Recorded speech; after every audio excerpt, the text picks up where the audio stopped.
ទោះបីជាស្ថិតនៅក្នុងកលៈទេសៈបែបណាក៏ដោយទោះបីជាស្ថិតនៅក្នុងស្ថានភាពបែបណាក៏ដោយសូមឲ្យយើងទាំងអស់គ្នានៅតែជាប់នៅជាមួយនឹងព្រះជាម្ចាស់ដូចជាលោកយោបដែរ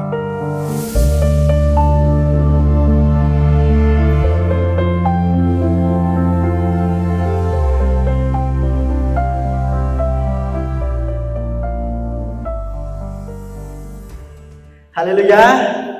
អាមែនបាទជាដំបូងសូមសរសើរនឹងការដល់ព្រះអង្គនិងសូមថ្វាយសេរីរឿងដល់ព្រះសង្គ្រោះរបស់យើងដែលមានព្រះនាមថាអង្គព្រះយេស៊ូវគ្រីស្ទខ្ញុំបាទសូមគោរពនឹងជម្រាបសួរដល់លោកគ្រូអ្នកគ្រូព្រមទាំងពុកម៉ែបងប្អូនទាំងអស់គ្នានៅក្នុងព្រះគុណហើយនិងសេចក្តីស្រឡាញ់នៃអង្គព្រះយេស៊ូវគ្រីស្ទអរគុណដល់ព្រះអង្គថ្ងៃនេះខ្ញុំនឹងនាំមកនៅព្រះបន្ទូលដ៏លើកទឹកចិត្តខ្លីមួយដែលមានចំណងជើងថា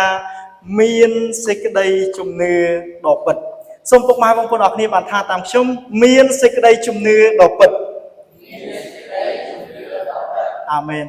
ខ្ញុំហើយនឹងពុកម៉ែបងប្អូនទាំងអស់គ្នាគឺសិតសឹងតែជាអ្នកដែលបានសម្រេចចិត្តយ៉ាងច្បាស់នៅក្នុងការដែលទទួលយកព្រះអង្គធ្វើជាព្រះម្ចាស់និងធ្វើជាព្រះអង្គសង្គ្រោះនៅក្នុងជីវិតហើយនៅក្នុងព្រះគម្ពីរយូហានជំពូកទី1ខ12ព្រះគម្ពីរបានចែងប្រាប់ឲ្យយើងទាំងអស់គ្នាបានដឹងថានៅពេល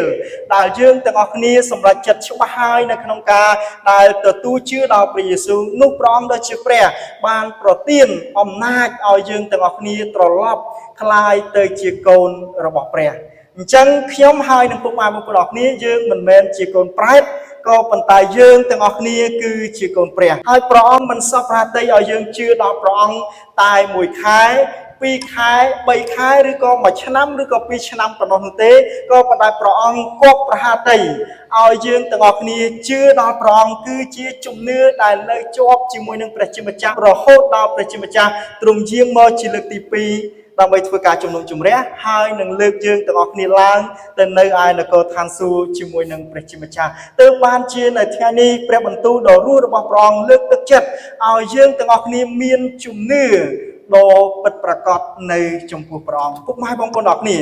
នៅក្នុងព្រះគម្ពីរមានបុគ្គលជាច្រើនដែលជាគំរូនៃសេចក្តីជំនឿប៉ុន្តែបើនិយាយអំពីមនុស្សដែលបានឆ្លងកាត់ការលំបាកយ៉ាងធ្ងន់ធ្ងរហើយនៅតែរក្សាសេចក្តីជំនឿរបស់ខ្លួននៅជាប់ជាមួយនឹងព្រះជាម្ចាស់នោះគឺជាលោកយោបដូច្នេះថ្ងៃនេះយើងនឹងសិក្សាអំពីលោកយោបជាមួយគ្នាថាតើគាត់មានគន្លឹះអ្វីដើម្បីប្រាប់យើងទាំងអស់គ្នាឲ្យយើងទាំងអស់គ្នាកាន់តែមានសេចក្តីជំនឿដ៏ជាប់នៅជាមួយនឹងព្រះអង្គជាដរាបដោយមិនដាច់ចេញពីព្រះជាម្ចាស់ហើយមុនពេលដែលចូលទៅកាន់គន្លឹះដែលលោកយោបនឹងប្រាប់យើងថាតើគាត់នៅជាប់ជាមួយនឹងព្រះជាម្ចាស់យ៉ាងដូចម្ដេចយើងនឹងស្គាល់ជាមួយគ្នាអំពីលក្ខណៈរបស់គាត់ខ្លះឬមួយក៏អំពីប្រវត្តិរបស់គាត់ខ្លះនៅក្នុងព្រះគម្ពីរយោបជំពូកទី1ខទី1ដល់ខទី3ជាមួយគ្នានៅក្នុងព្រះគម្ពីរយោបជំពូក1ពីខទី1ដល់ខទី3ព្រះគម្ពីរនឹងប្រាប់យើងអំពីលក្ខណៈរបស់លោកយោបខ្ញុំនឹងអានជូនដល់ពុកម៉ែបងប្អូនទាំងអស់គ្នានៅស្រុកឧសមានមនុស្សម្នាក់ឈ្មោះយោបជាអ្នកគ្រប់លក្ខហើយទៀងត្រង់ដែលគោរពកោតខ្លាចដល់ព្រះក៏ជៀសចេញពីសេចក្តីអាក្រក់លោកបង្កើតបានកូនប្រុស7និងកូនស្រី3លោកមានជាម7000អូត3000គោ500នឹមនិងលាញី500ក៏មានបាវព្រាវយ៉ាងសន្ធឹកបានជាលោកធំជាងអស់ទាំងមនុស្សនៅប្រទេសខាងកើតអាមែននេះគឺជាព្រះបន្ទូលដ៏រស់របស់ព្រះជាម្ចាស់នៅក្នុងព្រះគម្ពីរយោបជំពូកទី1ខទី1ដល់ខទី3នេះគឺបានប្រាប់យើងអំពីលក្ខណៈរបស់លោកយោបហើយយើងឃើញលោកយោបគឺជាមនុស្សម្នាក់ដែលមានទ្រព្យសម្បត្តិច្រើនខ្លាំងមែនទែននៅក្នុងព្រះគម្ពីរបានប្រាប់ថាគាត់មានកូនចំនួន10នាក់នៅក្នុងនោះគឺកូនប្រុសចំនួន7នាក់ហើយនឹងកូនស្រី3នាក់ដូច្នេះគាត់មានកូនសរុបចំនួនប៉ុន្មានពុកម៉ែបងប្អូនគ្នាគឺមានកូនចំនួន10នាក់ហើយទ្រព្យសម្បត្តិរបស់គាត់គឺគាត់មានជាមចំនួន7000ក្បាលច្រើនណាស់ពុកម៉ែបងប្អូនគ្នាគឺពិតជាច្រើនខ្លាំងមែនទែនមិនត្រឹមតែប៉ុណ្ណោះគាត់មានអូត3000ក្បាលហើយនឹងគោ500នឹមគោ500នឹមស្មើនឹងប៉ុន្មានក្បាលពុកម៉ែបងប្អូនគ្នា គឺស្មើនឹង1000ក្បាលពីព្រោះមួយនឹមមាន2ក្បាលអញ្ចឹងគាត់មានគោច្រើនមែនតើមិនត្រឹមតែប៉ុណ្ណោះសោតគាត់ក៏មានលាញី500បាទលាញីណាពុកម៉ែបងប្អូនអរគ្នាអញ្ចឹងលាញីគឺអាចនឹងមានកូនបន្តទៀតបានបើលាឈ្មោលអាចនឹងអត់មានកូនបន្តទៀតទេក៏ប៉ុន្តែគាត់មានលាញីរហូតដល់500ក្បាលហើយមិនត្រឹមតែប៉ុណ្ណោះគាត់ក៏មានអ្នកបម្រើជាច្រើនដែលចាំជួយគាត់ដែលចាំបម្រើគាត់ហើយពុកម៉ែបងប្អូនអរគ្នាខ្ញុំនឹងប្រាប់ពុកម៉ែបងប្អូនទាំងអស់គ្នាអំពីលក្ខណៈសំខាន់4យ៉ាងអំពីលោកយោបទៅកាន់ពុកម៉ែបងប្អូនអរគ្នាអំបញ្ញមិញនៅក្នុងព្រះគម្ពីរបានប្រាប់យើងនៅដើមខប្រាប់យើងហើយលក្ខណៈរបស់គាត់សំខាន់4យ៉ាងគឺទី1គាត់គឺជាមនុស្សដែលគ្រប់លក្ខនេះគឺជាលក្ខណៈរបស់លោកយោបគឺជាមនុស្សដែលល្អជាមនុស្សដែលសុចរិតគឺជាមនុស្សដែលគ្រប់លក្ខពីព្រោះហេតុអីពីព្រោះគាត់គឺជាអ្នកដែលស្រឡាញ់ព្រះជាម្ចាស់គាត់គឺជាអ្នកដែលមានសេចក្តីជំនឿលើព្រះជាម្ចាស់មិនត្រឹមតែប៉ុណ្ណោះចំណុចទី2លក្ខណៈសំខាន់ទី2របស់គាត់គឺជាមនុស្សដែលទៀងត្រង់គាត់គឺជាមនុស្សដែលស្មោះត្រង់បាទដូច្នេះចំណុចនេះខ្ញុំលើកទឹកចិត្តឲ្យពុកម៉ែបងប្អូនទាំងអស់គ្នាស្មោះត្រង់ទាំងអស់គ្នាចំណុចទី3របស់លោកយោបលក្ខណៈទី3របស់លោកយោបគឺជាមនុស្សដែលគោរពកោតខ្លាចដល់ព្រះជាម្ចាស់ដូច្នេះសូមឲ្យពុកម៉ែបងប្អូនទាំងអស់គ្នាគឺជាមនុស្សម្នាក់ដែលគោរពកោតខ្លាចដល់ព្រះគោរពកោតខ្លាចដល់ព្រះមិនមែនខ្លាចព្រះរហូតដល់អត់ហ៊ានមកថ្វាយបង្គំព្រះជាម្ចាស់ឯណាពុកម៉ែបងប្អូនទាំងអស់គ្នាគឺគោរពកោតខ្លាចដល់ព្រះជាម្ចាស់រស់នៅតាមព្រះបន្ទូលដ៏រស់របស់ព្រះជាម្ចាស់ប្រព្រឹត្តតាមព្រះបន្ទូលរបស់ព្រះអង្គចូលមកនៅក្នុងព្រះដំណាក់របស់ទ្រង់ដើម្បីថ្វាយបង្គំដល់ព្រះអង្គនិងចំណុចទី4ចុងក្រោយដែលជាលក្ខណៈសំខាន់របស់លោកយោបគាត់គឺជាមនុស្សម្នាក់ដែលជៀសចេញពីសេចក្តីអាក្រក់នេះគឺជាលក្ខណៈសំខាន់4យ៉ាងរបស់លោកយោបសូមឲ្យយើងទាំងអស់គ្នាបានរស់នៅដូចជាលោកយោបដែរបាទអធិដ្ឋានពឹងដល់ព្រះជាម្ចាស់ព្រះអង្គអើយសូមឲ្យកូនទាំងអស់គ្នារស់នៅដូចជាលោកយោបមានចិត្តស្មោះត្រង់គោរពកោតខ្លាចដល់ព្រះជាម្ចាស់ហើយជៀសចេញពីសេចក្តីអាក្រក់មុននឹងខ្ញុំបានជម្រាបប្រាប់ដល់ពុកម៉ែបងប្អូនទាំងអស់គ្នាហើយថានៅក្នុងព្រះគម្ពីរមានបុគ្គលជាច្រើនដែលជាគំរូនៃសេចក្តីជំនឿក៏ប៉ុន្តែបើយើងនិយាយអំពីអ្នកដែលបានឆ្លងកាត់ទុក្ខលំបាកឆ្លងកាត់បញ្ហាជាច្រើននៅក្នុងជីវិតគឺមានតែលោកយោបដែលទោះបើគាត់ជួបទុក្ខលំបាកទោះបើគាត់ជួបបញ្ហាក៏ប៉ុន្តែគាត់នៅតែនៅជាប់ជាមួយនឹងព្រះជាម្ចាស់ហើយពុកម៉ែបងប្អូនអរគ្នានៅក្នុងព្រះគម្ពីរយោបជំពូកទី1ខ1ដល់ខ3អំបញ្ញមិញបានរាយរាប់ប្រាប់យើងអំពីទ្រព្យសម្បត្តិរបស់លោកយោបជាច្រើនក៏ប៉ុន្តែបើយើងអានទៅមុខទៀតទ្រព្យសម្បត្តិដែលបានរាយរាប់នៅក្នុងខ1រហូតដល់ខ3នោះគឺគាត់បានបាត់បង់ក្នុងរយៈពេលដ៏ខ្លីហើយមិនត្រឹមតែប៉ុណ្ណោះគឺគាត់ក៏បានជួបនៅជំងឺគាត់មានដំបៅពេញខ្លួនទៀតអញ្ចឹងហើយគាត់ជួបនៅទុក្ខលំបាកគាត់ជួបនៅបញ្ហាគាត់ជួបនៅការខកបំណងខ្លាំងមែនទែនពីព្រោះដោយសារតែទ្រព្យសម្បត្តិដែលគាត់មានត្រូវបានបាត់បង់មួយរំពេចក៏ប៉ុន្តែពុកម៉ែបងប្អូនទាំងគ្នាថ្ងៃនេះខ្ញុំនឹងនាំមកនៅ2ចំណុចដ៏សំខាន់ដែលអាចឲ្យយើងទាំងអស់គ្នារៀនបានពីលោកយោបដើម្បីឲ្យយើងទាំងអស់គ្នាកាន់តែមានជំនឿដ៏រឹងមាំជំនឿដ៏ពិតប្រាកដនៅជាប់ជាមួយនឹងព្រះអង្គជាដរាបដោយមិនដាច់ចេញពីព្រះជាម្ចាស់ដូច្នេះចំណុចទី1យើងនឹងមើលជាមួយគ្នាពុកម៉ែបងប្អូនអរគ្នាតើសេចក្តីជំនឿដ៏ពិតនោះមានន័យយ៉ាងដូចម្តេចចំណុចទី1សេចក្តីជំនឿដ៏ពិតគឺជាជំនឿដែលមិនរង្គោះរង្គើទោះស្ថិតក្នុងការលំបាកលោកយោបគាត់ជួបនៅទុក្ខលំបាកលោកយោបគាត់ជួបនៅបញ្ហាក៏ប៉ុន្តែគាត់មិនបានបោះបង់ចោលជំនឿនោះឡើយនោះហើយគឺជាជំនឿដ៏ពិតហើយព្រះជាម្ចាស់ព្រះអង្គពិតជាសពរាត្រីឲ្យខ្ញុំហើយនឹងពុកម៉ែបងប្អូនទាំងគ្នាដែលជាអ្នកដែលបានសម្រេចចិត្តជឿដល់ព្រះអង្គយ៉ាងពិតប្រាកដហើយសូមឲ្យយើងទាំងអស់គ្នា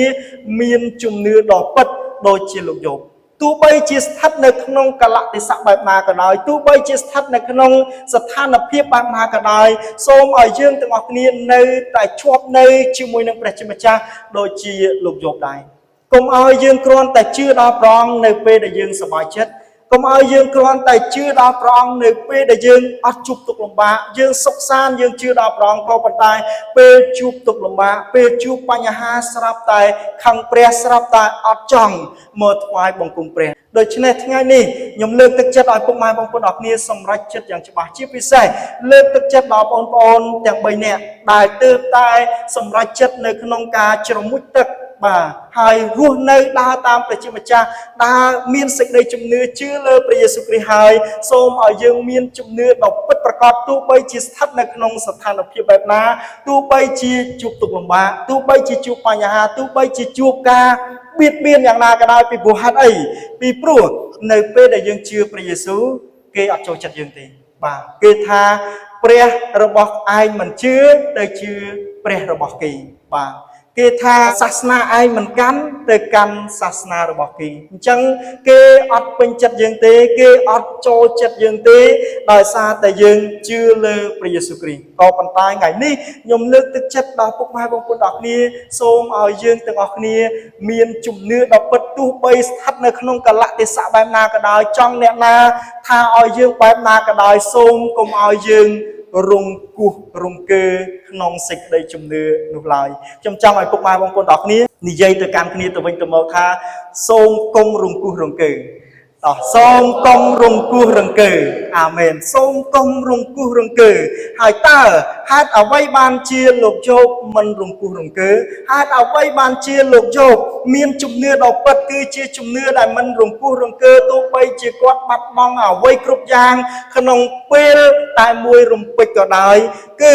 នៅក្នុងព្រះគម្ពីរយោបជំពូកទី19ខទី25នឹងប្រាប់យើងអំពីគន្លឹះដ៏សំខាន់ដែលលោកយោបបានប្រាប់យើងថាគាត់នឹងមិនរង្គោះរង្គើគាត់នឹងមិនបោះបង់ចោលជំនឿនោះឡើយដោយសារហេតុអីពីព្រោះនៅដើមខទី25ព្រះគម្ពីរបានប្រាប់ថាប៉ុន្តែ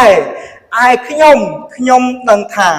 អ្នកដែលលួសខ្ញុំទ្រង់មានព្រះជន្មរស់នៅហើយដល់ជាន់ក្រោយទ្រង់នឹងមកឈរនៅលើផែនដីអាមែននេះគឺជាអ្វីដែលលោកយោបបានប្រាប់ដល់យើងទាំងអស់គ្នាគាត់ជួបទុក្ខលំបាកមែនគាត់ជួបបញ្ហាមែនគាត់កំពុងតែ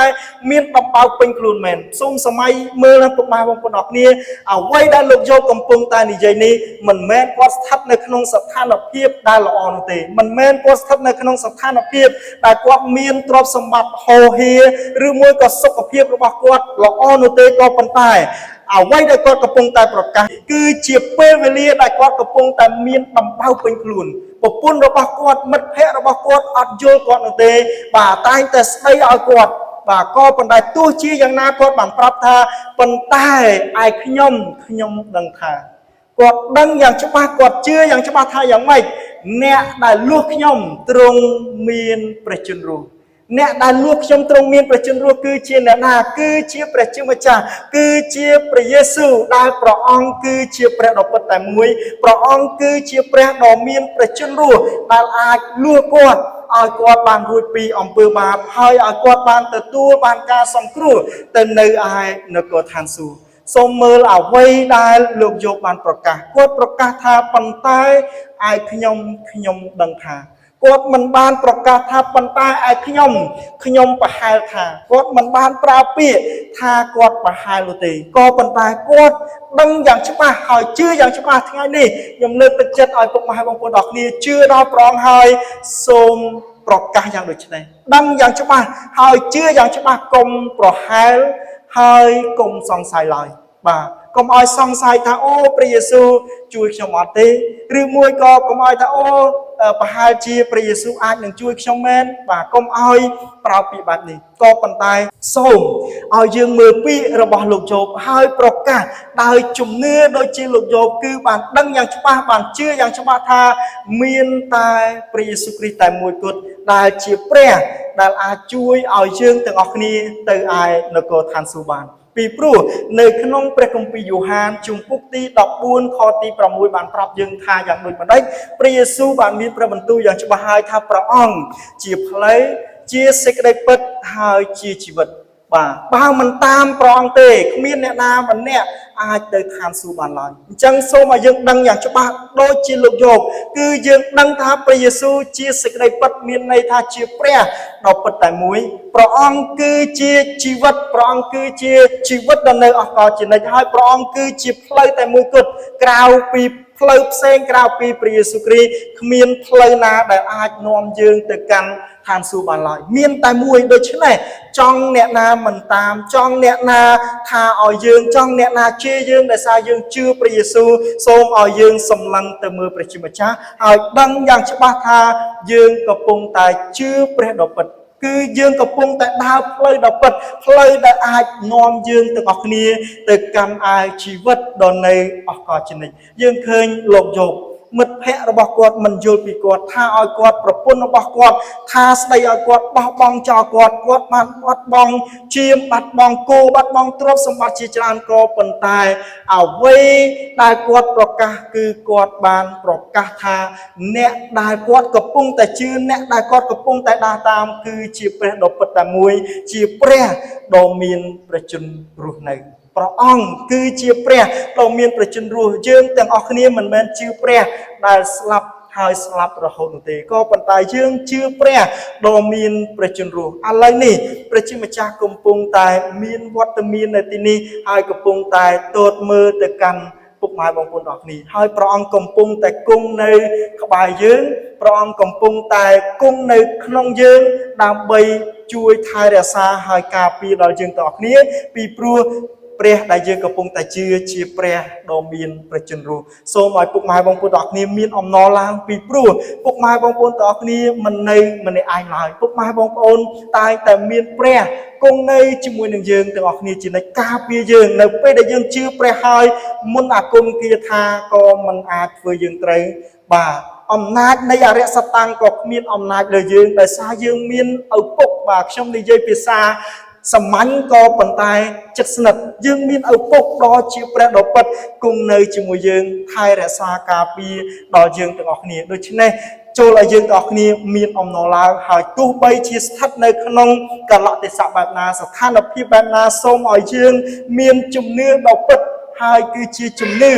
ដែលមិនរង្គោះរង្គើដូចជាលោកយោបដែរនេះគឺជាចំណុចទី1ដែលលោកយោបបានប្រាប់ដល់យើងទាំងអស់គ្នាហើយយើងឃើញនៅចុងខ25លោកយោបបានប្រាប់ថាហើយដល់ជាន់ក្រោយទ្រង់នឹងមកឈរនៅលើផែនដីព្រះយេស៊ូវគ្រីស្ទព្រះអង្គពិតជាបានយាងមកដើម្បីប្រសូតហើយឈរនៅលើផែនដីពិតប្រាកដមែនដើម្បីមកសង្គ្រោះយើងទាំងអស់គ្នាដែលជាស្នាព្រះហស្ថរបស់ព្រះជាម្ចាស់ព្រះអង្គយាងមកហើយព្រះអង្គយាងមកដើម្បីប្រទានពរយាងមកដើម្បីផ្ដល់សេចក្តីសង្ឃឹមយាងមកដើម្បីផ្ដល់សេចក្តីសង្គ្រោះតាមរយៈការដែលទ្រង់សុគតនៅលើឈើឆ្កាងហើយទ្រង់មិនសុគតរហូតនោះឡើយ3ថ្ងៃក្រោយមកព្រះអង្គមានព្រះជន្មរស់ឡើងវិញហើយអស់អ្នកណាដែលជឿដល់ព្រះអង្គអ្នកនោះក៏នឹងរស់ឡើងវិញហើយមានជីវិតអស់កលជានិច្ចដូចជាព្រះយេស៊ូវដែរអាមែនអាមែននេះគឺជាចំណុចទី1ចំណុចទី2ចុងក្រោយសេចក្តីជំនឿដ៏ពិតគឺជាជំនឿដែលសម្លឹងទៅលើសេចក្តីសង្ឃឹមដ៏អស់កលជានិច្ចអ្វីដែលលោកយោបនឹងប្រាប់យើងនៅក្នុងព្រះគម្ពីរយោបជំពូកទី19ខទី26គឺជាគន្លឹះដ៏សំខាន់ដែលគាត់បានប្រាប់យើងអំពីសេចក្តីសង្ឃឹមដ៏ពិតប្រាកដដែលគាត់សម្លឹងទៅមើលជីវិតដ៏នៅអស់កលជានិច្ចខ្ញុំនឹងអានខនេះប្រាប់ដល់ពុកម៉ែបងប្អូនទាំងអស់គ្នាហើយក្រោយដែលសម្បកកាយខ្ញុំនេះត្រូវរលាយទៅគឺក្រៅពីរាងកាយនោះខ្ញុំនឹងបានឃើញព្រះសូមពុកម៉ែបងប្អូនអរគ្នាបានថាតាមខ្ញុំនោះខ្ញុំនឹងបានឃើញព្រះអាមែននេះគឺជាសេចក្តីសង្ឃឹមដ៏ពិតជាសេចក្តីសង្ឃឹមដ៏អស្ចារ្យហើយសេចក្តីសង្ឃឹមនេះគឺមានតាមរយៈជំនឿដ៏ពិតបើសិនជាយើងអត់មានជំនឿដ៏ពិតលើព្រះជាម្ចាស់នោះទេយើងនឹងគ្មានសេចក្តីសង្ឃឹមឡើយពុកម៉ែបងប្អូនទាំងអស់គ្នាអាចសម័យមើលលោកយោបបើសិនជាគាត់អត់ជឿលើព្រះជាម្ចាស់នោះទេ hai sầm mai nu bà sân chia miên spiên trôi trong quá cho bà na con nâng rốt để spiên trôi trong quá làm bay lột tật sầm lập luôn pi pro hạt ấy pi pro trâm tài môi rồng quay cho công mau của đọc đi con đó bà con có trời bàn bạt bóng bà trộm sấm bát bà con đã miên chim đã miên bao bồng ra đã miên lia đã miên vốn sát chi tràn tiết cứ trời bàn bạt bóng hai mình trâm tay bà nó con luôn ai to là công mau của đọc đi miên đầm bao bình của bàn tay con mình ở sân khâm lại đời xa tại con cứ chỉ nè đã chưa đọc ông về Giêsu Christ cứ chỉ nè đã sắm ra chất yang cuma hai chỉ nè đã miên chung nưa đọc bật lơ ông về Giêsu Christ hai con sòng khâm yang cuma thà tu bà con slap con đài kho này miền nơi tha hai cõiได้สมบอกกายខ្ញុំត្រូវរលាយទៅមានន័យថានៅពេលដែលគាត់ស្លាប់ទៅហើយរាងកាយរបស់គាត់ស្លាប់ទៅហើយគាត់នឹងបានឃើញព្រះគាត់នឹងបានទទួលបាននៅការសង្គ្រោះគាត់នឹងទទួលបាននៅរាងកាយដ៏ឧត្តមឧត្តមដែលព្រះជាម្ចាស់ប្រទានសម្រាប់គាត់ថ្មីហើយគាត់នឹងទទួលបានជីវិតដ៏នៅអស់កលជានិច្ចសម្រាប់គាត់ផងដែរដូច្នេះពុកម៉ែបងប្អូនទាំងអស់គ្នាដើម្បីឲ្យយើងទាំងអស់គ្នាមានជំនឿដ៏ពិតប្រាកដបានសូមឲ្យយើងទាំងអស់គ្នាបានសម្លឹងមើលទៅកាន់ព្រះជាម្ចាស់សម្លឹងទៅមើលឋានសួគ៌សម្លឹងទៅមើលមរតកដែលព្រះជាម្ចាស់ប្រទានឲ្យយើងគឺជាជីវិតដ៏នៅអស់កលជានិច្ចពុកម៉ែបងប្អូនទាំងអស់គ្នាលោកយោបគាត់មានជំនឿដ៏ពិតហើយដែលគាត់មានជំនឿដ៏ពិតយ៉ាងដូចនេះចុងក្រោយខ្ញុំនឹងប្រាប់ដល់ពុកម៉ែបងប្អូនទាំងអស់គ្នាអំពីព្រះពរដែលព្រះជាម្ចាស់បានប្រទានសម្រាប់គាត់ឡើងវិញផងដែរពីព្រោះហេតុអីពីព្រោះព្រះជាព្រះដែលប្រទានពរព្រះជាព្រះដែលស្ដារឡើងវិញនៅពេលដែលខ្ញុំអានខនេះហើយយើងនឹងអធិដ្ឋានដើម្បីបញ្ចប់ការអធិប្បាយនៅថ្ងៃនេះផងដែរសូមពុកម៉ែបងប្អូនបានស្ដាប់នៅព្រះពរដែលព្រះជាម្ចាស់ប្រទានសម្រាប់លោកយោបគឺជាអ្នកដែលមានជំនឿដ៏ពិតផងដែរនៅក្នុងព្រះគម្ពីរយោបជំពូកទី42គឺជាជំពូកចុងក្រោយនៅក្នុងខ12ដល់ខទី17ព្រះគម្ពីរបានចែងយ៉ាងដូចនេះថាព្រះយេហូវ៉ាទ្រង់បានប្រទានពរដល់យោបនៅជាន់ក្រោយនេះជាជាងជាន់ដើមទៅទៀតលោកក៏មានជាម 14000 អូត 6000 គោ 1000 នឹមនិងលាញី 1000 លោកក៏បង្កើតបានកូនប្រុស 7 កូនស្រី3ទៀតកូនស្រីទី1លោកឲ្យឈ្មោះយេមីម៉ាទី2ឈ្មោះកេស៊ីយ៉ាហើយទី3ឈ្មោះកេរ៉េនហាពុករីឯនៅគ្រប់ក្នុងស្រុកនោះគ្មានឃើញស្ត្រីណាដែលមានរូបឆោមពិសីដូចជាកូនស្រីរបស់យោបនោះទេហើយឪពុកក៏បែងចែកមរតកដល់កូនស្រីទាំងនោះដូចជាដល់បងប្អូនប្រុសដែរក្រោយពីនោះមកយោបរស់នៅបាន140ឆ្នាំទៀតលោកក៏ឃើញកូនចៅខ្លួនតទៅដល់4ដំណអាមែននេះគឺជាព្រះពរដែលព្រះជាម្ចាស់ប្រទានឲ្យដល់លោកយោបជាមនុស្សដែលមានជំនឿដ៏ពិតសូមឲ្យពុកម៉ែបងប្អូនទាំងអស់គ្នាមានជំនឿដ៏ពិតគឺជាជំនឿដែលនៅជាប់ជាមួយនឹងព្រះជាម្ចាស់ដោយឥតរង្គោះរង្គើសូមចិត្តអធិដ្ឋានទៅអបសាំងនៅចំពោះមុខ